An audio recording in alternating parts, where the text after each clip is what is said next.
May 9ರಂದು BSY ಯಡಿಯೂರಪ್ಪನವರ ಅಭಿಮಾನೋತ್ಸವ ಕಾರ್ಯಕ್ರಮಕ್ಕೆ ಚಿತ್ರದುರ್ಗದಲ್ಲಿ ನಡೆಯಲಿದ್ದು ಸುಮಾರು 10 ಲಕ್ಷ ಜನ ಸೇರುವ ಸಾಧ್ಯತೆಗಳಿದೆ ಎಂದು ಬಿ ಶ್ರೀರಾಮುಲು ಸರ್ ಅವರು ಕೂಡ್ಲಿಗಿ ತಾಲೂಕಿನ ಪ್ರವಾಸಿ ಮಂದಿರದಲ್ಲಿ ಬಿಜೆಪಿ ಎಲ್ಲ ಮುಖಂಡರು ಹಾಗೂ ಕಾರ್ಯಕರ್ತರ ಸಮ್ಮುಖದಲ್ಲಿ ಪತ್ರಿಕಾಗೋಷ್ಠಿ ನಡೆಸಿ ಕೂಡ್ಲಿಗಿ ತಾಲೂಕಿನಲ್ಲಿ ಎಲ್ಲ ಕಾರ್ಯಕರ್ತರಿಗೆ ಹೆಚ್ಚಿನ ಜನಸಂಖ್ಯೆಯ ಮುಖಾಂತರ ಈ ಕಾರ್ಯಕ್ರಮವನ್ನು ಯಶಸ್ವಿಯಾಗಿ ನಡೆಸಿಕೊಳ್ಳಬೇಕು ಎಂದು ತಿಳಿಸಿದ್ದಾರೆ. ವರದಿ ಎಚ್ ಪಂಪಾಪತಿ. ಚಾವಿನೇ ಕಳ್ಕೊಂಡಾರೆ ಅನ್ಸುತ್ತೆ. ಅದೆಲ್ಲ ವಾಟ್ಸಪ್ ಚಾವಿನೇ ಕಳ್ಕೊಂಡು ಆ ಸ್ಟ್ರಾಂಗ್ ರೂಮ್ ಚಾವಿ ಕಳ್ಕೊಂತಾರೆ ಅಂತ ಯಾರನ್ನ ಅಲ್ಲಿ ಆ ಸ್ಟ್ರಾಂಗ್ ರೂಮ್ ಚಾವಿ ಕಳ್ಕೊಂಡ್ರೆ ಇವೆಲ್ಲ ಮೋಸ ಮಾಡಿ ಗೆದ್ದಂಗೆಲ್ಲ. ನಾನೇನು ಹೇಳ್ತಿದ್ದೀನಿ, ಇವತ್ತು ಅವ್ರು ಗೆದ್ದಿರೋಂಥ ಗೆಲುವಲ್ಲ ಅದು. ವಿರೋಧ ಪಕ್ಷದ ವೈಫಲ್ಯ ಕೂಡ ಹೋಗಲ್ಲ ಸರ್, ಯಾವುದು ನಿಮ್ದು ಕೂಡ ವೈಫಲ್ಯ ವೈಫಲ್ಯಕ್ಕೆ ಏನಿದೆ ಸರ್? ಇವತ್ತು ನಾವು ಗಮನ ಹರಿಸ್ಬೇಕಲ್ಲ ಅಂತ ಅಲ್ಲ, ನಾವು ನೋಡಿದಂತ ಟೈಮಲ್ಲಿ ಯಾವತ್ತನ್ನಾಗಲಿ ಸ್ಟ್ರಾಂಗ್ ರೂಮು ಯಾರ ಕಂಟ್ರೋಲ್ ಅಲ್ಲಿ ಇರುತ್ತೆ? ಡಿ ಸಿ ಅವರು ಸರ್ಕಾರದ ಕೈಯಲ್ಲಿ ಇರ್ತದೆ. ಇದ್ದಂತ ಟೈಮಲ್ಲಿ ಆ ಚಾವಿನೇ ಕಳ್ಕೊಂತಾರೆ. ಎಷ್ಟು ನಿರ್ಲಕ್ಷ್ಯ ಇರ್ತದೆ. ನನ್ನ ಗೋಲ್ಮಾಲ್ ಏನೊಂದು ಮಾಡಿದಾರ, ಯಾಕೆ ಚಾವಿ ಕಳ್ಕೊಂಡ್ರು? ಯಾಕೆಂದ್ರೆ ಇವತ್ತು ಮುಂಚೆ ಎಲ್ಲ ಕೂಡ ಅವ್ರು ಬಹಳಷ್ಟು ಅಂತರದಿಂದ ಗೆಲ್ಲಿತಿದ್ರು. ಈ ಸಾರಿ ಸ್ವಲ್ಪ ಅಂತರದಿಂದ ಅವ್ರು ಗೆದ್ದಾರ ಅಂದ್ರೆ ಏನೋ ಒಂದು ಗೋಲ್ ಮಾಡಿರ್ಬೇಕಲ್ಲ. ಯಾಕಂದ್ರೆ ಚಾವಿನೇ ಕಳ್ಕೊಂಡಂತವ್ರು ಇವತ್ತು ಅಲ್ಲಿ ಒಂದು ವ್ಯಾಲ್ಯೂಬಲ್ ಒಂದು ಡೆಮೋಕ್ರಸಿಯನ್ನು ಆಯ್ಕೆ ಮಾಡಂತ ಒಂದು EVM ಮಿಷನ್ಗಳಿದ್ದಂತ ಟೈಮಲ್ಲಿ ಆ ಚಾವಿನೇ ಕಳ್ಕೊಂತಾರೆ ಅಂದ್ರೆ ನೀವು ಅಷ್ಟು ನಿರ್ಲಕ್ಷ್ಯ ಇರ್ಬೋದು. ಏನೋ ಮೋಸ ಮಾಡಿದಾರೆ, ಮೋಸ ಮಾಡಿ ಗೆದ್ದಿದ್ದಾರೆ ಅಂತ ನೋಡ್ಬೇಕು, ತನಿಖೆ ಆಗ್ಬೇಕಾಗುತ್ತೆ. ಮುಂದಿನ ದಿನಗಳಲ್ಲಿ ಅದ್ರ ಬಗ್ಗೆ ಏನ್ ಮಾಡ್ಬೇಕಂತ ಪಾರ್ಟಿ ನಾಯಕರ ಹತ್ರ ನಾನು ಮಾತಾಡ್ತೀನಿ. ವಿರೋಧ ಪಕ್ಷದವರಾಗಿ ತಾವು ಏನು ನೋಡಿ, ಅವ್ರಿಗೆ ಎರಡು ಉಪಚುನಾವಣೆ ನಾನು ಅಂತಂದ್ರೆ ನಾನು ಕೂಡ ನನ್ನ ಅಧಿಕಾರ ಇದ್ದಂತ ಟೈಮಲ್ಲಿ ಕೂಡ ಸುಮಾರು 15 ಉಪಚುನಾವಣೆಗಳು ಮಾಡಿದ್ದೀನಿ. ನಾನೇನು ಉಪಚುನಾವಣೆಗಳೇನು ಹೊಸದಲ್ಲ. ಉಪಚುನಾವಣೆಯಲ್ಲಿ ಸರ್ಕಾರದ ಪರವಾಗಿ ಅವತ್ತು ಕೂಡ ಗೆದ್ಕೊಂತ ಬಂದೀವಿ. ಇವತ್ತು ಅವ್ರಿಗೆ 2 ಗೆದ್ದಾರ ಅಂತೇಳಿ ಅವ್ರು ತಿಳ್ಕೊಂತ ಇದ್ದಾರೆ. 2 ಗೆಲುವೇನಿದೆನೋ ಇವತ್ತು ಇಲ್ಲಿ ನಮ್ಮ ಸೀನಪ್ಪ ದಾಸಕೇರಿ ಗೆಲುವೇನಿದೆನೋ ಅದು ಗೆಲುವಲ್ಲ, ಕಾಂಗ್ರೆಸ್ ಪಾರ್ಟಿ ಗೆಲುವಲ್ಲ. ಅದು ಮೋಸದಿಂದ ಗೆದ್ದಿರ್ಬೋದು, ಜೊತೆಲಿ ಇಲ್ಲ ಅಂತ ಹೇಳಿದ್ರೆ ಏನೊಂದು ಗೋಲ್ಮಾಲ್ ಮಾಡಿ ಗೆದ್ದಿರ್ಬೋದು. ಅದ್ರ ಜೊತೆಲಿ ಬಾಗಲಕೋಟೆಯಲ್ಲಿ 100 ಕೋಟಿ ರೂಪಾಯಿ ರೊಕ್ಕ ಚೆಲ್ಲಿ, ಸರ್ಕಾರದ ರೊಕ್ಕ ಚೆಲ್ಲಿ ಗೆದ್ದಾರ. ಅವ್ರೇನು ಸ್ವಂತ ಶಕ್ತಿ ಮೇಲೆ ಗೆದ್ದಂಥವ್ರೇನಲ್ಲ. ಅದಕ್ಕೆ ನಾನು ಉಪಚುನಾವಣೆಗಳಾಗಿರೋ ಕಂಡು ಇನ್ನೂ ಮಾತಾಡೋಕೆ ಹೋಗಲ್ಲ. 28ರಲ್ಲಿ ನಮ್ಮ ಕಾರ್ಯಕರ್ತರು ಪುನಃ ನಮ್ಮ ಪಾರ್ಟಿಯನ್ನು ಅಧಿಕಾರಕ್ಕೆ ತರುವಂತ ಕೆಲಸ ಮಾಡ್ತಾರೆ. ಸರ್, ರಾಜ್ಯಾಧ್ಯಕ್ಷರದ ಏನೋ ಬದಲಾವಣೆ ಅನ್ನೋ ಸುದ್ದಿ ಕೇಳಿ ಬರ್ತಾ ಇದೆ, ಅದೇನೋ ನಿಜನಾ? ಸುಮ್ಮನೆ ಮಾತಾಡ್ತಾರ, ಆ ರೀತಿ ಏನಿಲ್ಲ. ನಮ್ಮ ಪಾರ್ಟಿಯಲ್ಲಿ ಅಧ್ಯಕ್ಷರು ಬಹಳ ಅಧ್ಯಕ್ಷರ ಸ್ಥಾನ ಕೊಡ್ತಾರಂತೆ ಮಾತುಕತೆ ಏನು ಇಲ್ಲ ರೀ, ಆ ರೀತಿ ಏನಿಲ್ಲ. ನಮ್ಮ ಪಾರ್ಟಿಯ ನಾಯಕರು ಸಮರ್ಥರಿದ್ದಾರೆ. ಲೋಕಸಭೆ ಕೂಡ ಇಲ್ಲ, ರಾಮ್ಲು ಅವರು ಶಿವಮೊಗ್ಗದಿಂದ ಬಂದಿದ್ರು. ನಾನು ಕೂಡ 14ರಲ್ಲಿ ಬಳ್ಳಾರಿ ಜಿಲ್ಲೆಯಲ್ಲಿ ನನ್ನ ಕೂಡ್ಲಿಗಿ ಜನರು ಕೂಡ ನನ್ನ ಅವತ್ತು ಆಯ್ಕೆ ಮಾಡಿ 14ರಲ್ಲಿ ನಾನು ಕಳಿಸಿಕೊಟ್ಟಿದ್ರು. ಅವತ್ತಿನ 18ರಲ್ಲಿ ವಿಧಾನಸಭೆ ಚುನಾವಣೆ ಬಂದಂಥ ಟೈಮಲ್ಲಿ ಅವತ್ತು ಅಮಿತ್ ಶಾ ಅವರು ಪ್ರಧಾನಮಂತ್ರಿಗಳು ಕುಂತಂಥ ಟೈಮಲ್ಲಿ ಅವತ್ತು ಪ್ರಧಾನಮಂತ್ರಿಗಳು ಅವತ್ತು ಅಮಿತ್ ಶಾ ಅವರು ಇಬ್ಬರು ಕರೆದು ಹೇಳಿದ್ರು, ರಾಮ್ಲು ಅವರೇ, ಇವತ್ತು ನಾವು ರಾಮ್ಲೂರ್ ಅಂತೇಳಿ ಯಡಿಯೂರಪ್ಪನವರೇ, ನಾನು ಕೆಲವು ಮಂದಿ ಎಲ್ಲರೂ ಕೂಡ ರಾಜ್ಯಕ್ಕೆ ಹೋಗ್ಬೇಕಂತ ಕೇಳ್ತಾ ಇದ್ದಾರೆ. ಅವತ್ತು ನಮ್ಮ ಬೆಳಗಾವಿಯಲ್ಲಿ ನಮ್ಮ ಮಂತ್ರಿಗಳು ಅವರು ಸುರೇಶ್ ಅಂಗಡಿ ಸಾಬ್ರವರು, ಶೋಭಾ ಕರಂದ್ಲಾಜೆ ಅವರು, ಗದ್ದಿಗೌಡರು, ಮತ್ತೆ ಬೆಂಗಳೂರು ಮಂದಿ, ಮೈಸೂರು ಮಂದಿ ಎಲ್ಲ ಕೂಡ ಸಂಸದರೆಲ್ಲರೂ ಕೂಡ ನಾವು ರಾಜೀನಾಮೆ ಮಾಡಿ 18 ವಿಧಾನಸಭೆಗೆ ಚುನಾವಣೆಗೆ ಹೋಗಿ ನಮ್ಮ MLA ಸೀಟ್ ಕೊಟ್ಟಂದ್ರೆ ಒಂದು 10 ಮಂದಿ ಅಪ್ಲಿಕೇಶನ್ ಹಾಕಿದಂಥ ಟೈಮಲ್ಲಿ ಯಡಿಯೂರಪ್ಪನವರು, ಅಮಿತ್ ಶಾ ಅವರು ಪ್ರಧಾನಮಂತ್ರಿಗಳು ಕುಂತು ಮಾತಾಡೋಂಥ ಟೈಮಲ್ಲಿ ನೋಡಿ, ಇಷ್ಟು ಮಂದಿ ನಾವು MLA ಹೋಗ್ಬೇಕಂತ ಕೇಳ್ತಾ ಇದಾರ, ಹೆಂಗೆ ಮಾಡೋದು ಅಂದ್ರಿನ ಯಡಿಯೂರಪ್ಪ ಒಂದೇ ಮಾತು ಹೇಳಿದ್ರು, ರಾಮ್ಲು ಇವರೆಲ್ಲರನ್ನೂ ಕೂಡ ಬೇಡ, ಅವ್ನು ಕಳ್ಸಂಗಿದ್ದ ರಾಜ್ಯದಲ್ಲಿ ಯಡಿಯೂರಪ್ಪರ ಜೊತೆ ರಾಮ್ಲೂನ್ ಕಳಿಸ್ರಿ ಅಂತ ಹೇಳಿದಂಥ ಟೈಮಲ್ಲಿ ಅವತ್ತು ಪ್ರಧಾನಮಂತ್ರಿಗಳು ಕುಂತಿದ್ರು, ನಾನು ಕುಂತಿದ್ದೆ. ಹೋದಂಥ ಟೈಮಲ್ಲಿ ಯಡಿಯೂರಪ್ಪರುಗಳು ಕುಂತಿದ್ರು. ಅವ್ರು ನಾನು ಕರೆದು ಮಾತಾಡಿದ್ರು. ಯಡಿಯೂರಪ್ಪರು, ನಾವು ರಾಜೀನಾಮೆ ಮಾಡಿ ಪುನಃ ವಿಧಾನಸೌಧಕ್ಕೆ ಹೋಗುವ ಅಂತ ಕೇಳ್ತಾ ಇದ್ವಿ. ಆದರೆ ಅವರು ಯಡಿಯೂರಪ್ಪರು ಕೇಳ್ತಾ ಇದ್ದಾರೆ, ರಾಮ್ಲೂನ್ ಎಲ್ಲ ರೀತಿಯಲ್ಲೂ ಕೂಡ ಎಲ್ಲ ಸೌಲಭ್ಯಗಳನ್ನು ಕೊಡುವಂಥ ಕೆಲಸ ಸನ್ಮಾನ್ಯ ಯಡಿಯೂರಪ್ಪರು ಮಾಡ್ಕೊಂತ ಬಂದಿದ್ದಾರೆ. ಹಂಗಾಗಿ ಇವತ್ತು ಯಡಿಯೂರಪ್ಪರನ್ನ ಇವತ್ತು ಈ ಅಭಿಮಾನೋತ್ಸವಕ್ಕೆ ಇವತ್ತು ಹೆಂಗ್ ನೋಡ್ರಿ, ಭಗವಂತ ಒಂದೊಂದ್ಸರಿ ಎಲ್ಲ ಕೂಡ ಕೂಡಿ ಕೊಡ್ತಾರ ಅನ್ನೋದಕ್ಕೆ ಇವತ್ತು ಗೌರವ ಅಧ್ಯಕ್ಷರಾಗಿ ಸನ್ಮಾನ್ಯ ಗೋವಿಂದ ಕಾರಜೋಳ ಸಾಹೇಬ್ರವರು ಇವತ್ತು ಈ ಕಾರ್ಯಕ್ರಮಕ್ಕೆ ಅವರು ಕಾರ್ಯದರ್ಶಿ ಅಧ್ಯಕ್ಷರಾಗಿ ಅವರಿದ್ದಾರೆ. ಕಾರ್ಯದರ್ಶಿಯಾಗಿ ನನಗೆ ಅವಕಾಶ ಮಾಡಿದ್ದಾರೆ. ಗೌರವಾಧ್ಯಕ್ಷರಾಗಿ ಸನ್ಮಾನ್ಯ ಪ್ರಭಾಕರ್ ಕೋರಿ ಸಾಹೇಬ್ರನ್ನು ಕೂಡ ಮಾಡೋಂಥ ಕೆಲಸ ಆಗಿದೆ. ಹಂಗಾಗಿ ಇವತ್ತು ನಮ್ಗೇನು ಜವಾಬ್ದಾರಿ ಮುಗಿಸಿದಾರೋ ಈ ಬಳ್ಳಾರಿ ಜಿಲ್ಲೆ ಇವತ್ತು ಕರ್ನಾಟಕ ರಾಜ್ಯದಲ್ಲಿ ಇದ್ದಂಥ ಎಲ್ಲರೂ ಕೂಡ ಈ ಕಾರ್ಯಕ್ರಮ ಬರಬೇಕು ಅನ್ನೋ ವಿಚಾರಕ್ಕೆ ಅವರು ಅಧ್ಯಕ್ಷರು ಆದೇಶವನ್ನು ಮಾಡಿದಂಥ ಸಂದರ್ಭದಲ್ಲಿ ಕೂಡ ಇವತ್ತು ನಾನು ಗೋವಿಂದ ಕಾರಜೋಳರು, ನಮ್ಮ ಪಕ್ಷದ ಅಧ್ಯಕ್ಷರಂತ ವಿಜೇಂದ್ರರು ಎಲ್ಲರೂ ಕೂಡ ಹೋಗಿ ಎಲ್ಲರ ಕಡೆ ಕೂಡ ಆಹ್ವಾನವನ್ನು ಕೊಟ್ಟು ಅವ್ರಿಗೆ ಬೇಕಾದಂಥ ಎಲ್ಲ ಸವಲತ್ತುಗಳನ್ನು ಮಾಡೋಂಥ ಕೆಲಸ ಅವ್ರು ಬಹಳಷ್ಟು ಮಂದಿ ಉದಾಹರಣೆಗೆ ಹೇಳ್ಬೇಕಂದ್ರೆ ನಮ್ಮ ಕೂಡ್ಲಿಗಿಂದ ಕೂಡ ಸಾಕಷ್ಟು ಜನರು ಕೂಡ ಓಡ್ತಾ ಇದ್ದಾರೆ ಆ ಕಾರ್ಯಕ್ರಮಕ್ಕೆ. ಸುಮಾರಿಗೆ ಹೋಗುವಂಥ ಟೈಮಲ್ಲಿ ಕೂಡ ಅವ್ರಿಗೆ ಬಹಳಷ್ಟು ಮಂದಿ ಏನು ಮಾಡಿದಾರೆ, ಅವ್ರ ಸ್ವಂತ ವಾಹನದಿಂದ. ನಾನು ಬಹಳಷ್ಟು ಮಂದಿ ಕೇಳ್ತೀನಿ, ಹೆಂಗಪ್ಪ ನೀವು ಸ್ವಂತ ವಾಹನದಿಂದ ಬರ್ತೀನಿ ಅಂತ ಕೇಳಿದಂಥ ಟೈಮಲ್ಲಿ ಅವ್ರು ಒಂದೇ ಮಾತು, ರಾಮದೇವಣ್ಣರೇ ಇವತ್ತು ಯಡಿಯೂರಪ್ಪರು ನಮ್ಮ ತಂದೆಯವರ ಕಾಲದಿಂದ ಕೂಡ ನಾವು ಕೂಡ ಇವತ್ತು ರಾಜಕಾರಣಿಗಳಾಗಿದ್ದೀವಿ, ನಮ್ಮ ತಂದೆಯವರ ಕಾಲದಿಂದ ಕೂಡ ಬಹಳಷ್ಟು ಒಳ್ಳೆ ಕೆಲಸಗಳು ಮಾಡಿದಾರೆ. ಅಷ್ಟಿಷ್ಟು ಒಳ್ಳೆ ಕೆಲಸಗಳಲ್ಲ, ನಮಗೆ ಬೇಕಾದಂಥ ಟೈಮಲ್ಲಿ ಕಷ್ಟಗಳಿದ್ದಂಥ ಟೈಮಲ್ಲಿ ವಿರೋಧ ಪಕ್ಷದಲ್ಲಿದ್ದಂಥ ಟೈಮಲ್ಲಿ ಕೂಡ ಹೋರಾಟಗಳು ಮಾಡ್ತಿರ್ತಾರೆ. ಇವತ್ತು ಅದೇ ಪಕ್ಷದಲ್ಲಿ ಮುಖ್ಯಮಂತ್ರಿಗಳಾದಂಥ ಟೈಮಲ್ಲಿ ಕೂಡ 4 ಬಾರಿ ಮುಖ್ಯಮಂತ್ರಿಗಳಾದಂಥ ಟೈಮಲ್ಲಿ ಕೂಡ ಅವರು ನಮ್ಮ ಜೊತೆ ಕೆಲಸ ಮಾಡಿದಾರೆ. ಅಷ್ಟು ಇಷ್ಟು ಎಲ್ಲರಿಗೂ ಗೊತ್ತಿರುವಂಥ ವ್ಯಕ್ತಿ, ಚಿರಪರಿಚಯ ಇರುವಂಥ ವ್ಯಕ್ತಿ ಯಡಿಯೂರಪ್ಪ ಅವರು ಅನ್ನೋಂಥ ಮಾತನ್ನು ಹೇಳ್ತೀವಿ. ಅದ್ರ ಮುಂದಕ್ಕೂ ಏನಪ್ಪ ಯಡಿಯೂರಪ್ಪ ಅವರು ಇದ್ದಂಥ ಟೈಮಲ್ಲಿ ಒಳ್ಳೆ ಕೆಲಸ ಮಾಡಿ, ಇದ್ದಂಥ ಟೈಮಲ್ಲಿ ಬಹಳ ಒಳ್ಳೆ ಕೆಲಸ ಮಾಡಿದ್ದಾರೆ ದೊಡ್ಡ ಮಾತು. ಇವತ್ತು ಮಾಸ್ ಲೀಡರ್ ಅಂದ ತಕ್ಷಣ ಬಹಳಷ್ಟು ಮಂದಿ ಮಾಸ್ ಲೀಡರ್ಗಳು ಅಂತಾರೆ.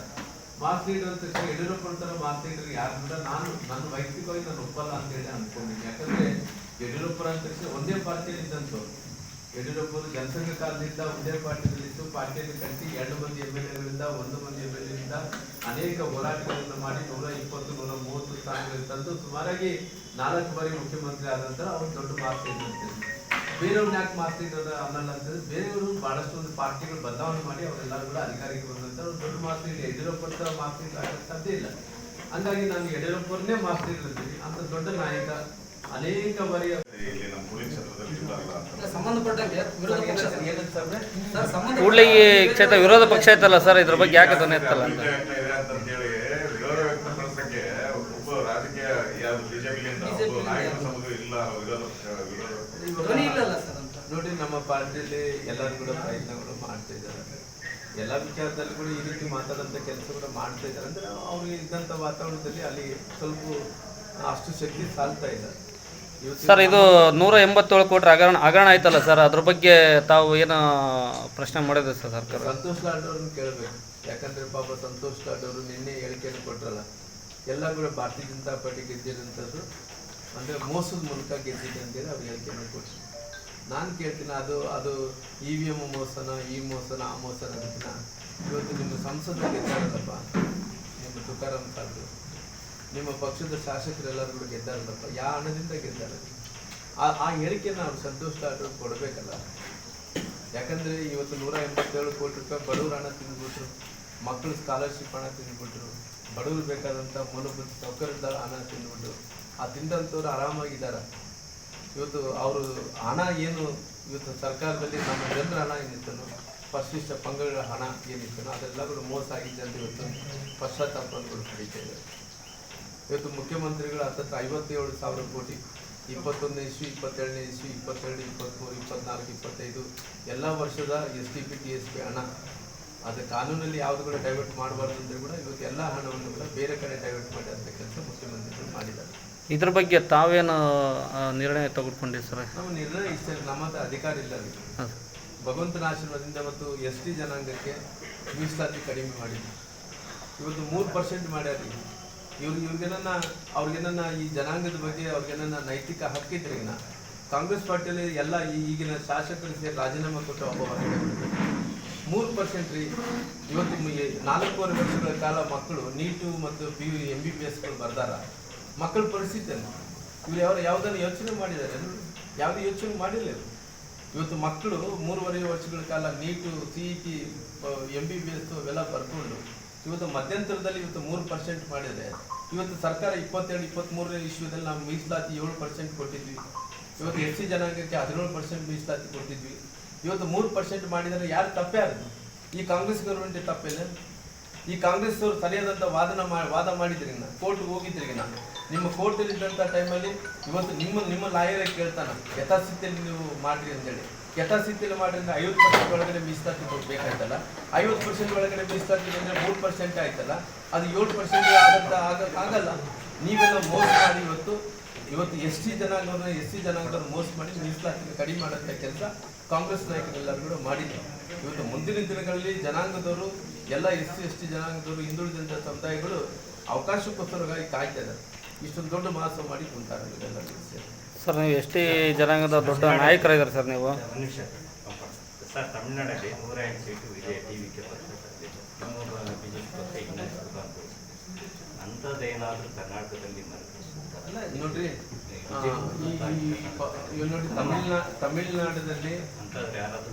ತಮಿಳ್ನಾಡಲ್ಲಿ ಏನು ವಿಜಯ್ ಅವರು ಏನು ಗೆದ್ದಾರೋ, ಯಾವ ಪಾರ್ಟಿ ಅವರು TVK ಪಾರ್ಟಿಯನ್ನು ಗೆದ್ದಿದ್ದಾರೋ ಅವ್ರಿಗೆ ಅಭಿನಂದನೆ ಸಲ್ಲಿಸ್ತೀನಿ. ಯಾಕಂದ್ರೆ ಅವರು ಇವತ್ತು ದೊಡ್ಡ ಸಂಖ್ಯೆಯಲ್ಲಿ ಮ್ಯಾಂಡೇಟರಿಯನ್ನು ಕೊಟ್ಟಾರ. ಆಲ್ರೆಡಿ ಕಾಂಗ್ರೆಸ್ ನಮ್ಮ ಅಧ್ಯಕ್ಷರು ಆದ ಹಿಡ್ಕೊಂಡು, ನಮ್ಮ ಜಿಲ್ಲಾಧ್ಯಕ್ಷರಂತ ಸಂಜೀವ್ ರೆಡ್ಡಿ ಆದ ಹಿಡ್ಕೊಂಡು, ನಮ್ಮ ಚನ್ನಬಸವಗೌಡರು, ನಮ್ಮ ಎಲ್ಲ ನಾಯಕರು ಸೇರಿಕೊಂಡು, ಎಲ್ಲ ನನ್ನ ತಂಗಿಯರು ಎಲ್ಲರೂ ಸೇರಿಕೊಂಡು ಇವತ್ತೆಲ್ಲರೂ ಒಟ್ಟಾರೆಯಾಗಿ ನಮ್ಮ ಕೂಡಿಗಿಂತ ಜಾಸ್ತಿ ಸಂಖ್ಯೆಯಲ್ಲಿ ಹೋಗ್ಬೇಕಂತ ತೀರ್ಮಾನವನ್ನು ಇಟ್ಕೊಂಡಿವಿ.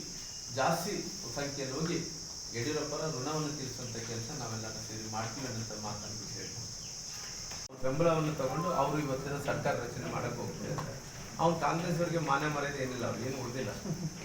ಅವ್ರಿಗೆ ಆಲ್ರೆಡಿ ಅವನು TMC ಪಾರ್ಟಿ, ಅವನು DMK ಎಲ್ಲ ಪಾರ್ಟಿ ಅವ್ರ ಜೊತೆಲಿ ಕೆಲಸ ಮಾಡಿದಂತ, ಅಲಯನ್ಸ್ ಪಾರ್ಟಿಯಲ್ಲಿ ಕೆಲಸ ಮಾಡಿದಂಥವ್ರು ಇವಾಗ ಗೆದ್ದಿದ್ ಬಾಲ ಇಟ್ಕೊಂಡು, ಅಂದ್ರೆ ಹೆಂಗಂದ್ರಿಗಿನ ಯಾರು ಚಾಕ್ಲೇಟ್ ಕೊಡ್ತಾರೋ ಆ ಚಾಕ್ಲೇಟ್ ಕೊಟ್ಟೋರಿಂದ ಹೊಂಟು ಬಿಡ್ತಾರೆ. ಆ ರಾಹುಲ್ ಗಾಂಧಿ ಅವರು ಕೂಡ ಹಂಗೆ ಇದ್ದಾರೆ, ಅವ್ರ ಪಾರ್ಟಿಲಿದ್ದಂಥ ನಾಯಕರು ಕೂಡ ಹಂಗೆ ಇದ್ದಾರೆ. ಆ ಸಣ್ಣ ಚಾಕ್ಲೇಟ್ ದೊಡ್ಡ ಚಾಕ್ಲೇಟ್ ಯಾವ ಕೊಡ್ತಾರೆ, ಸಿಹಿ ಕೊಡ್ತಾರೆ, ಅವ್ನ ಹಿಂದೆ ಹೋಗ್ಬಿಡ್ತಾರೆ ಅಷ್ಟೇ. ಏನಿತ್ತು ಒಂದೇ ಸರಿ 108 ಸೀಟು ನೋಡಿ, ನಾನು ಮುಂಚೆಯಿಂದ ಕೂಡ ತಮಿಳುನಾಡು ಸೌತ್ ಇಂಡಿಯಾದಲ್ಲಿ ಎಲೆಕ್ಷನ್ಗಳು ನೋಡಿದ್ದೀನಿ. ಇವತ್ತು ರಾಜಕಾರಣಿಗಳಿಗೆ ಇವತ್ತು ಫಿಲಿಮ್ಸ್ ಯಾರು ಹೀರೋಗಳಿರ್ತಾರೋ ಅವ್ರಿಗೆ ಭಾಳ ತುಂಬ ಕ್ರೇಜು ತಮಿಳ್ನಾಡು. ನಾವು ದಕ್ಷಿಣ ಭಾರತ ತೊಗೊಳೋದು, ಬೇರೆ ಮುಂದಕ್ಕೆ ತೊಗೊಳೋದು ಬೇಡ. ತಮಿಳ್ನಾಡು, ಕರ್ನಾಟಕ, ಕೇರಳ ಮತ್ತು ತೆಲಂಗಾಣ, ಆಂಧ್ರ ಪ್ರದೇಶ ನೋಡಿದಂಥ ಟೈಮಲ್ಲಿ ನಮ್ಮ ಆ ತಮಿಳ್ನಾಡಿನಲ್ಲಿ ಸಾಕಷ್ಟು ಮಂದಿ ಹೀರೋಗಳೇ ಆಗಿದ್ದಾರೆ. ಇವತ್ತು ಕರುಣಾನಿಧಿ ಕೂಡ ಮುಂಚೆ ಹಳೆಯ ಕಾಲದಲ್ಲಿ ಅವನು ಕೂಡ ಹೀರೋಯಿನ್. ಅದೇ ರೀತಿಯಲ್ಲಿ MGR ಜೊತೆಲಿ ಇವರು ವಿಜಯ್. ಅಂದ್ರೆ ಫಿಲಿಂ ಸ್ಟಾರ್ಸ್ಗೆ ಕ್ರೇಜ್ ಇರೋದು. ನಮ್ಮ ಕರ್ನಾಟಕದಲ್ಲಿ ಆ ರೀತಿ ಆಗಲ್ಲ. ಫಿಲಿಂ ಸ್ಟಾರ್ಸ್ ನೋಡೋಕೆ ಹೋಗ್ತೀವಲ್ಲಿ ಓಟ್ ಆಗಿ ಪರಿವರ್ತನೆ ಆಗಲ್ಲ. ತಮಿಳ್ನಾಡಿನಲ್ಲಿ ನೋಡ್ತಾರ, ಅವ್ರ ಮೇಲೆ ಅಭಿಮಾನ ಇಟ್ಕೊತಾರ, ಓಟ್ ಆಗಿ ಪರಿವರ್ತನೆ ಆಗ್ತಾರೆ. ನಮ್ಮ ಕರ್ನಾಟಕದಲ್ಲಿ ಯಾರನ್ನ ಹೀರೋಗಳು ಮುಖ್ಯಮಂತ್ರಿ ಆಗ್ಬೇಕಂದ್ರೆ ಅದು ಆಗಲ್ಲ. ಯಾಕಂದ್ರೆ ದೇವಸ್ಥಾನ ಕೂಡ ಮಾಡ್ತಾರೆ ಸರ್, ದೇವಸ್ಥಾನ ಕೂಡ ಕಟ್ಟಿಸ್ತಾರೆ. ದೇವಸ್ಥಾನ, ರಜನಿಕಾಂತ್ ದೇವಸ್ಥಾನಗಳು ಇದ್ದಾವ, MGR ದೇವಸ್ಥಾನಗಳು ಇದ್ದಾವ, ಅದೇ ರೀತಿ ಕರುಣಾನಿಧಿ ದೇವಸ್ಥಾನಗಳು, ಜಯಲಲಿತಾ ಜವಾಬ್ದಾರಿ ಕೊಟ್ಟಿದ ಮೇಲೆ ಅನೇಕ ಚುನಾವಣೆಗಳು ಮಾಡಿದ್ರೆ, ಕೆಲವೊಂದು ಚುನಾವಣೆಗಳು ಸೋತೀವಿ, ಕೆಲವೊಂದು ಚುನಾವಣೆ ಗೆದ್ದಿದ್ದೀವಿ. ಜೊತೆಲಿ ಅನೇಕ ಒಳ್ಳೆ ಕೆಲಸ ಮಾಡೋಂಥ ಟೈಮಲ್ಲಿ ಕಾಲಿಗೆ ಚಕ್ರ ಕಟ್ಕೊಂಡು ತಿರುಗಾಡ್ತಾ ಇದ್ದಾನ, ಒಳ್ಳೆ ಕೆಲಸ ಮಾಡ್ತಾ ಇದ್ದಾನ. ಹಂಗಾಗಿ ಆ ಬದಲಾವಣೆ ಮಾಡೋಂಥ ಟೈಮಲ್ಲಿ ಆ ಕೇಂದ್ರದ ನಾಯಕರ ತೀರ್ಮಾನ ಅಂತ ಅಂತಾರೆ. ಈಗ ಸದ್ಯಕ್ಕಂತ ನಮ್ಮ ಪಾರ್ಟಿಯಲ್ಲಿ ಯಾವುದೇ ಬದಲಾವಣೆಗಳು ಇಲ್ಲ. 2028ರಲ್ಲಿ ನಿಮ್ಮ BJP ಸರ್ಕಾರ ಬಂದ್ರೆ ಶ್ರೀರಾಮುಲು ಅವರು ಮುಖ್ಯಮಂತ್ರಿಗಳು ಆಗಬಹುದಾ? ಅದರ ಪರವಾಗಿನ ವಿಶ್ವಾಸೋತ್ಸವನ, ಅಭಿಮಾನೋತ್ಸವನ ನನಗೆ ಬಹುಶಃ ಇದು ಬಹಳ ಸಾರಿ ನಾವು ಕೂಡ ನೋಡಿದ್ವಿ. ಯಾಕಂದ್ರೆ ಇವತ್ತಿನ ಮಾತೇನಲ್ಲ, ಇವತ್ತು ಬಹಳ ಸಾರಿ ಕೂಡ ರಾಮುಲು ಅವರಿಗೆ ಒಂದು ಸ್ಥಾನ ಸಿಗ್ಬೇಕಾಯ್ತು ಅನ್ನೋಂಥ ಮಾತು ಮುಂಚೆಯಿಂದ ಕೂಡ ಮಂತ್ರಿಗಳಾಗಿ ಕೆಲಸ ಮಾಡ್ಕೊಂತ ಬಂದು ಮೊನ್ನೆ ಆದರೆ 23, 24ರಲ್ಲಿ 2 ಎಲೆಕ್ಷನ್ದಲ್ಲಿ ಸೋತ್ಬಿಟ್ಟಿವಿ.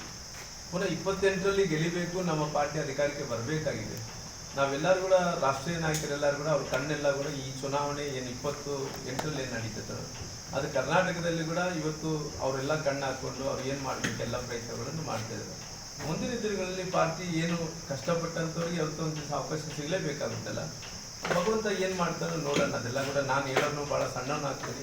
ಪಾರ್ಟಿ ಮುಂದಕ್ಕೆ ಅಧಿಕಾರಕ್ಕೆ ಬರಬೇಕು ಅನ್ನೋಂಥ ಆಸೆ ಬಿಟ್ಟರೆ ಯಾರು ಏನು ಅನ್ನೋಂಥ ರಾಷ್ಟ್ರೀಯ ನಾಯಕರೆಲ್ಲರೂ ಕೂಡ ತೀರ್ಮಾನವನ್ನು ತಗೊಳ್ಳೋಂಥ ಕೆಲಸ ಆಗ್ತದೆ. 2028ರ ಚುನಾವಣೆಗೆ ಶ್ರೀರಾಮುಲು ಅವರು ಕೂಡ್ಲಿಗಿ ಕ್ಷೇತ್ರದಿಂದ ಸ್ಪರ್ಧಿಸ್ತಾರೆ ಅಲ್ಲ, ಇವಾಗ ನಮ್ಮ ಪರಿಸ್ಥಿತಿ ಹೆಂಗಾಗಿತ್ತು ನೋಡ್ರಿ. ಈ ಸೋತಿದ್ದು ಮನುಷ್ಯನ ಯಾರು ಎಲ್ಲರೂ ಕೂಡ ಒಳ್ಳೆ ಅಂತಾರೆ. ಇವತ್ತು ನಾನು ರಾಯಚೂರು ಕಡೆ ಹೋದ್ರೆ ರಾಯಚೂರು ಕಡೆ ನಾನು ರಾಮುಲು ಅವರು ನಿಲ್ತಾರಂತಪ್ಪ ಅಂತೇಳಿ ಅಲ್ಲಿ ಕೆಲವೊಂದು ಸಂತೋಷ ಪಡ್ತಾರೆ, ಕೆಲವೊಂದು ದುಃಖ ಪಡ್ತಾರೆ. ಇಲ್ಲಿ ಕೂಡ್ಲಿಗೆ ಬಂದ ತಕ್ಷಣ ಸೋತೀವಿ ನೋಡ್ರಿ, ಗೆದ್ದಿದ್ರೆ ಯಾರು ಮಾತಾಡೋದು, ಸೋತ್ರೇನೆ ಮಾತಾಡೋದು. ಹಂಗಾಗಿ ಇಲ್ಲಿ ಬಂದ ತಕ್ಷಣ ಏನಂತ್ಕೊಂತಾರೆ, ರಾಮುಲು ಅವರು ಇಲ್ಲಿ ನಿಲ್ತಾನ ಅಂತೇಳಿ ಕೆಲವು ಮಂದಿ ಅಸಮಾಧಾನ ಕೊಡ್ತಾರೆ. ನಮಗೆ ರಾಮುಲು ಅವ್ರು ಗೆಲ್ಲೋದು ಮುಖ್ಯ ಅಲ್ಲ, ಪಾರ್ಟಿ ಸಂಘಟನೆ ಆಗಬೇಕು, 130 ಸ್ಥಾನ ಗೆಲ್ಲಿಬೇಕಾದ್ರೆ ರಾಮುಲು ಅವ್ರು ಗೆಲ್ಲೋದ್ರಿಂದ ಏನು ಸರ್ಕಾರ ಬಂದ್ಬಿಡ್ತದ? ಹಂಗಲ್ಲಲ್ಲ. ಎಲ್ಲರೂ ಕಲಿತು ಕಷ್ಟಪಡಬೇಕು, ಶ್ರಮ ಪಡಬೇಕು, ಪಾರ್ಟಿನ ಅಧಿಕಾರಕ್ಕೆ ತೊಗೊಂಬರ್ಬೇಕು. ಹಂಗಾಗಿ ನಮ್ಗೆ ಇದ್ದಂಥ ಪರಿಸ್ಥಿತಿಯಲ್ಲಿ ಪಾರ್ಟಿ ಸಂಘಟನೆ ಮಾಡ್ತಾ ಇದ್ದೀವಿ. ಈ ಪಾರ್ಟಿ ಸಂಘಟನೆ ಬೇರೆ, ರಾಜಕಾರಣನೇ ಬೇರೆ ಅಂತ. ಆ ಸಂದರ್ಭದಲ್ಲಿ ಏನು ಯಾರು ತಗೋಬೇಕು, ಏನು ಮಾಡ್ಬೇಕನ್ನೋಂಥದ್ದು ಪಾರ್ಟಿ ತೀರ್ಮಾನ ತಗೋತದೆ. ನಮ್ಮೆಲ್ಲರ ಉದ್ದೇಶ ಪಾರ್ಟಿ ಸಂಘಟನೆ ಆಗಬೇಕು, ಬಲವರ್ಧನೆ ಆಗಬೇಕು, ಮುಂದಿನ ಚುನಾವಣೆಯಲ್ಲಿ ಗೆಲ್ಲಿಬೇಕನ್ನಂತ ಟೈಮಲ್ಲಿ ಅವತ್ತಿನ ಸಂದರ್ಭದಲ್ಲಿ ಪಾರ್ಟಿ ಏನು ತೀರ್ಮಾನ ತಗೊಂಡು ಆ ತೀರ್ಮಾನದ ಪ್ರಕಾರ ನಾವೆಲ್ಲರೂ ಕೂಡ ಬದ್ಧರಾಗಿರ್ತೀವಿ. Okay okay thank you sir. Sir, ಇದು ಕೂಡ್ಲಿಗೆ ಅಭಿವೃದ್ಧಿ ಬಗ್ಗೆ, ಕೂಡ್ಲಿಗೆ ಕ್ಷೇತ್ರ ಅಭಿವೃದ್ಧಿ ಬಗ್ಗೆ ತಾವೇನು ಹೇಳಕ್ಕೆ ಇಷ್ಟಪಡ್ತೀವಿ ಸರ್? ಈಗ ನೋಡ್ರಿ ಸರ್, ಕೂಡ್ಲಿಗೆ ಅಭಿವೃದ್ಧಿ ಬಗ್ಗೆ ನೋಡ್ರಿ, ನಾನು ಅನೇಕ ನಾನು ಕೂಡ 30 ವರ್ಷಗಳ ಕಾಲ ಇಂಜಿನಿಯರ್ ಕೆಲಸ ಮಾಡಿದ್ದೀನಿ. ಬಹುಶಃ ನನಗೆ ಗೊತ್ತಿರೋಂಥ ಪ್ರಕಾರ ಕಾಂಗ್ರೆಸ್ ಅವರು ಎಷ್ಟು ಅನುದಾನವನ್ನು ತಂದರು ಅಂತೇಳಿ ನನಗೆ ಅಷ್ಟೊಂದು ಕರೆಕ್ಟ್ ಆದಂಥ ಮಾಹಿತಿ ಇಲ್ಲ. ಇವತ್ತು ನಂಜುಂಡಪ್ಪ ವರದಿಯಲ್ಲಿ ಅತ್ಯಂತ ಹಿಂದುಳಿದಂಥ ತಾಲೂಕಾಗಿರೋ ಕಾರಣ, ಜೊತೆ ಹೈದರಾಬಾದ್ ಕರ್ನಾಟಕದಲ್ಲಿ ಸಾಕಷ್ಟು ಅನುದಾನ ಇರೋ ಕಾರಣ, ಜೊತೆಲೆ ನಮಗೆ DMA ಫಂಡ್ಸ್ ಇರೋ ಕಾರಣ, ಇವೆಲ್ಲ ಅನುದಾನ ಇದ್ದಂಥ ಟೈಮಲ್ಲಿ ಇವತ್ತು ಈ ಸರ್ಕಾರ ಎಷ್ಟು ಕೆಲಸ ಮಾಡಿದೆ ಅನ್ನೋಂಥದ್ದು ಅವ್ರು ಶ್ವೇತಪತ್ರವನ್ನು ಹೊಡಿಸ್ಬೇಕಾಗುತ್ತೆ. ಆ ಶ್ವೇತಪತ್ರವನ್ನು ಹೊಡಿಸಿದ್ರೆ, ಯಾಕಂದರೆ ಇವತ್ತು ಭಾಳಷ್ಟು ಕಡೆ ನಾನು ನೋಡ್ತಾ ಇದ್ದೀನಿ, ಕೆಲವೊಂದು ಮಾಡ್ಯಾರಂತೇಳಿ ಕಣ್ಣಿಗೆ ಕಾಣ್ತಾ ಇದೆ, ಕೆಲವೊಂದು ಸುಮ್ಮನೆ ಭೂಮಿ ಪೂಜೆ ಮಾಡಿ ಓಡೋಗ್ತಾ ಇದ್ದಾರೆ. ಹಳ್ಳಿಗಳಲ್ಲಿ ಹೋದ್ರಿಂದ ನಿಮ್ಗೆ ಗೊತ್ತಾಗುತ್ತೆ. ಇವತ್ತಿನ ತನಕ ಆಗಿದೆ, ಇವತ್ತು ಕೆರೆಗಳ ನೀರು ತುಂಬ್ತಾ ಇದ್ದಾವೆ ಅನ್ನೋಂಥದ್ದು ಬಿಟ್ಟರೆಗಿನ ಆ ಕೆರೆಗಳ ನೀರು ತುಂಬಂತ ನಿಂತಲ್ಲಿ ಯಾರನ್ನ ಉಳಿಸ್ಕೊಳ್ಳೋಂಥ ಪ್ರಯತ್ನ ಮಾಡ್ತಾ ಇದ್ದಾರೆ. ಅದೆಲ್ಲ ಕೂಡ ನೋಡ್ರಿ, ಅಲ್ಲಿದ್ದಂಥ ಕೆರೆಗಳಲ್ಲಿ ನೀರು ಹರಿದು ಬರ್ತಾ ಇದ್ದಾವೆ. ಅಲ್ಲಿ ಇವತ್ತಿಗೆ ಹಂಗೆ ಯಥಾಸ್ಥಿತಿ ಅಂದ್ರಿನ ಅಲ್ಲಿ ಜಾಳಿ ಬೆಳೆದವ, ಅಲ್ಲಿ ಸಾಕಷ್ಟು ಮಣ್ಣು ಏನು ಸಂಗ್ರಹಣೆ ಆಗಿತ್ತು, ಆ ಮಣ್ಣನ್ನು ತೆಗಿಬೇಕಾಗಿತ್ತು. ಆ ಗೋಡೆಗಳೆಲ್ಲ ಕೂಡ ಸ್ಟ್ರಾಂಗ್ ಮಾಡ್ಕೋಬೇಕಾಗಿತ್ತು. ಇವತ್ತು ಯಾವುದೂ ಇಲ್ಲ, ಸುಮ್ಮನೆ ಏನಪ್ಪ ಅಂದರೆ ಸರ್ಕಾರ ಅವತ್ತಿನ ಕಾಲದಲ್ಲಿ BJP ಯಡಿಯೂರಪ್ಪ ಗೌರ್ಮೆಂಟ್ ಕೊಟ್ಟಾರ, ಇವತ್ತು ಕೆರೆಗಳಿಗೆ ನೀರು ಹರಿಸಿದ್ದಾರೆ ಅಂದ್ಬಿಟ್ರೆ ಆ ಕೆರೆಯಲ್ಲಿ ನೀರು ಬಂದಿದ್ದನ್ನು ಉಳಿಸೋಂಥ ಪ್ರಯತ್ನ ಕೂಡ ಮಾಡ್ಕೋಬೇಕಲ್ಲ. ಇವತ್ತು ಅಂತರ್ಜಲ ಕೂಡ ಸಾಕಷ್ಟು ನೀರು ಬರ್ತಾ ಇದ್ದಾವೆ. ಆ ಬಂದಂಥ ಟೈಮಲ್ಲಿ ಕೂಡ ಸಾಕಷ್ಟು ಹತ್ತತ್ರ 3 ಲಕ್ಷ 4 ಲಕ್ಷ ಬೋರ್ವೆಲ್ಗಳು ರೀಚಾರ್ಜ್ ಆಗಿದ್ದಾವೆ. ಹಾಗಾಗಿ ನಾವು ಸಾಕಷ್ಟು ಒಳ್ಳೆ ಕೆಲಸಗಳು ಭಾರತೀಯ ಜನತಾ ಪಾರ್ಟಿನ ಇದನ್ನು ಒಂದು ತಕ್ಕಡಿಯಲ್ಲಿ ಹಾಕಿ ತೂಗಲಿ, ಯಾವುದು ಒಜ್ಜಿ ಬರುತ್ತೆ ಅನ್ನೋಂಥ ಜನರ ತೀರ್ಮಾನ ಅಂತ ಹೋಗಿ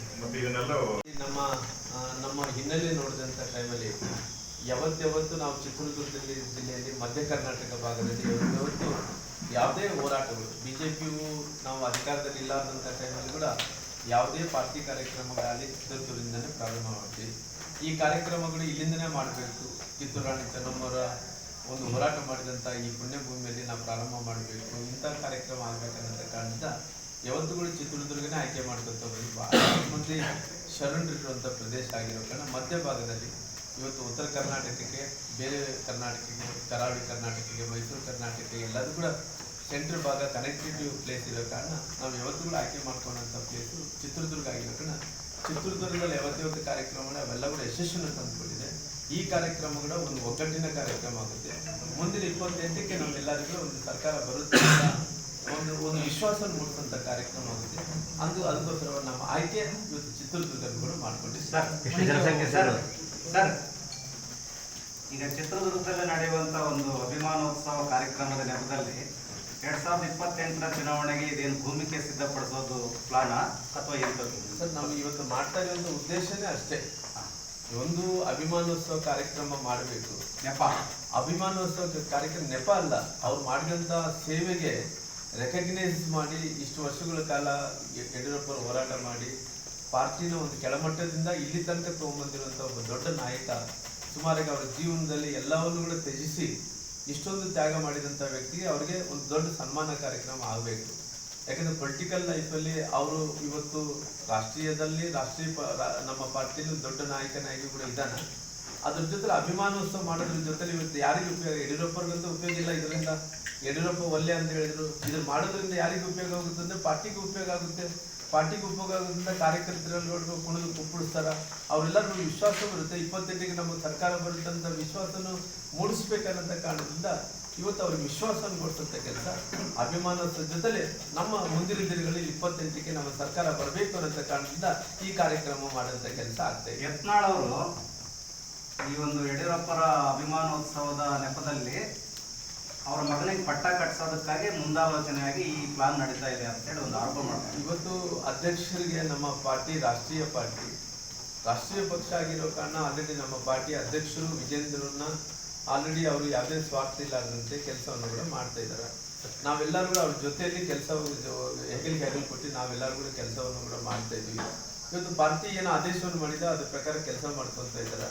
ಅವು ಯಾವ ತೀರ್ಮಾನಗಳಾಗಲಿ ಮುಂದಕ್ಕೆ ಏನು ತೀರ್ಮಾನ ಆಗುತ್ತೆ ಅದೆಲ್ಲ ಕೂಡ ಹೈಕಮಾಂಡ್ ಪಾರ್ಟಿ ತೀರ್ಮಾನ ತಗೊಂಡಂತ ಕೆಲಸ ಆಗುತ್ತೆ. ಇವತ್ತಿದ್ದಂಥ ವಾತಾವರಣದಲ್ಲಿ ನಮ್ಮ ವಿಜೇಂದ್ರ ಅವರು ನಮ್ಮ ನಾಯಕರಿದ್ದಾರೆ, ನಮ್ಮ ಅಧ್ಯಕ್ಷರಿದ್ದಾರೆ, ಅವ್ರ ಜೊತೆ ನಾವೆಲ್ಲ ಕಾರ್ಯಕರ್ತರು ಕೆಲಸ ಕೂಡ ಮಾಡ್ತಾ ಇದ್ವಿ. 28 ಕೂಡ ಅವಕಾಶ ಇದ್ರೆ ಅವ್ರ ನೇತೃತ್ವದಲ್ಲೇ ನಮ್ಮ ಸರ್ಕಾರವನ್ನು ತರುವಂತ ಕೆಲಸ ಕೂಡ ಮಾಡ್ತೀವಿ. ಎಷ್ಟು ಜನಸಂಖ್ಯೆ ಸೇರಬಹುದು ಸರ್? ಒಂದು 10 ಲಕ್ಷಕ್ಕೂ ಹೆಚ್ಚು ಜನರು ಸೇರ್ಬೋದು ಅಂತ ನಿರೀಕ್ಷೆ ಇಟ್ಕೊಂಡಿದ್ದೀವಿ ಸರ್. ಕೂಡ್ಲಿಂದ ಬಿಸಿಲು ಜಾಸ್ತಿ ಇರೋ ಕಾರಣ ಸ್ವಲ್ಪ ಕಡಿಮೆ ಆದ್ರೆ ಕೂಡ ಹತ್ತತ್ರ ನಾವು 10 ಲಕ್ಷಕ್ಕೆ ಹೋಗ್ಬೇಕಂತ ಕೂಡ್ಲಿಗಿಂದ ಕೂಡ ಒಂದು 10,000 ಮಂದಿನ ಕಳಿಸ್ಕೊಡ್ಬೇಕಂತ.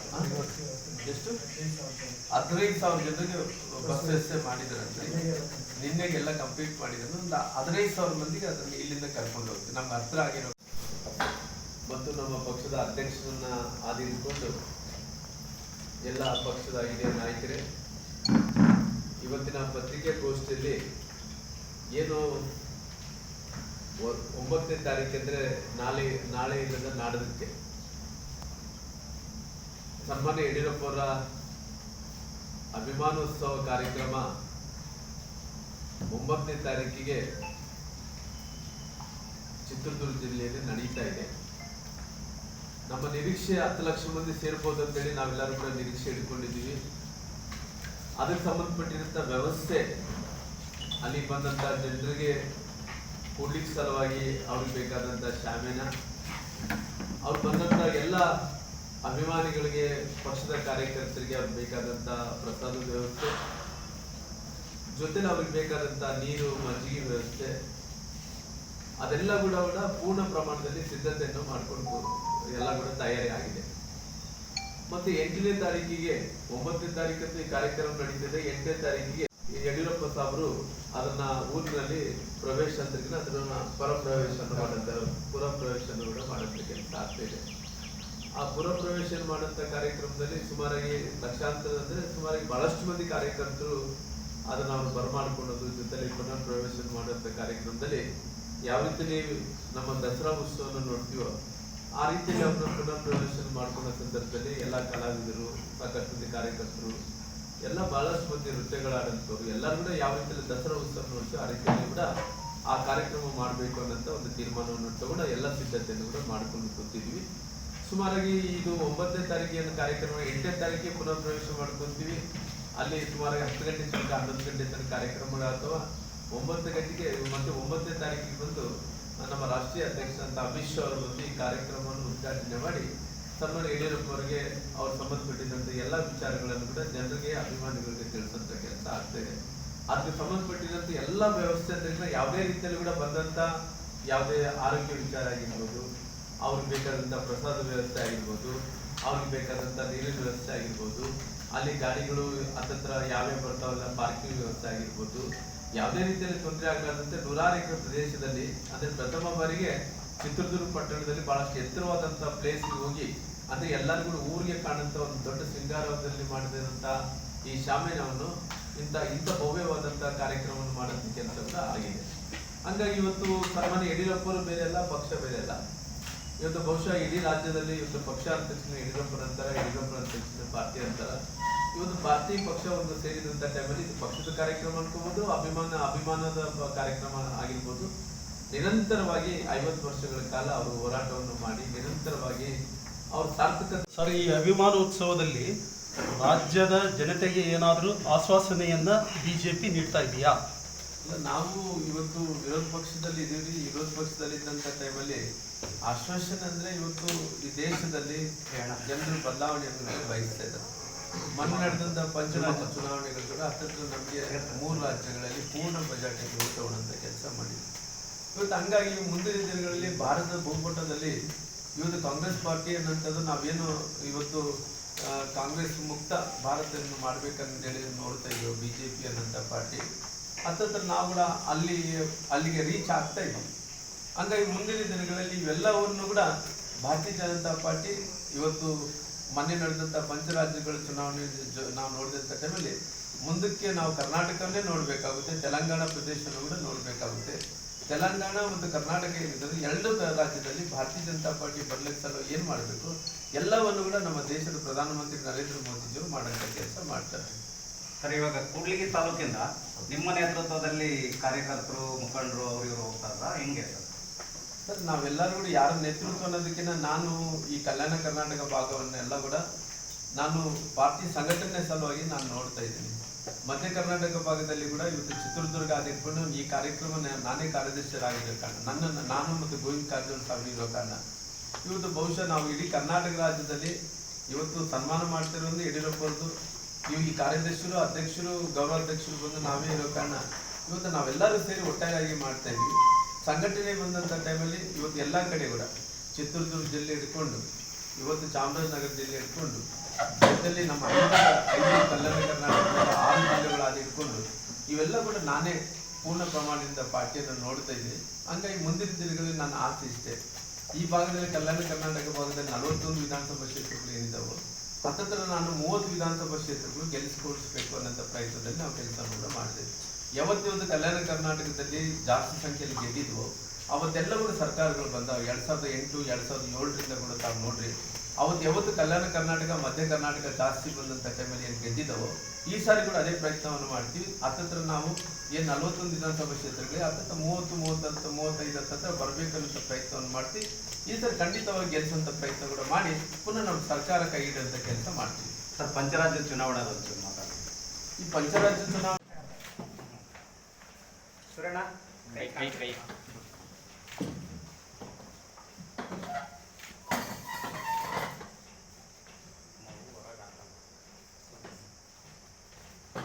Okay sir, thank you.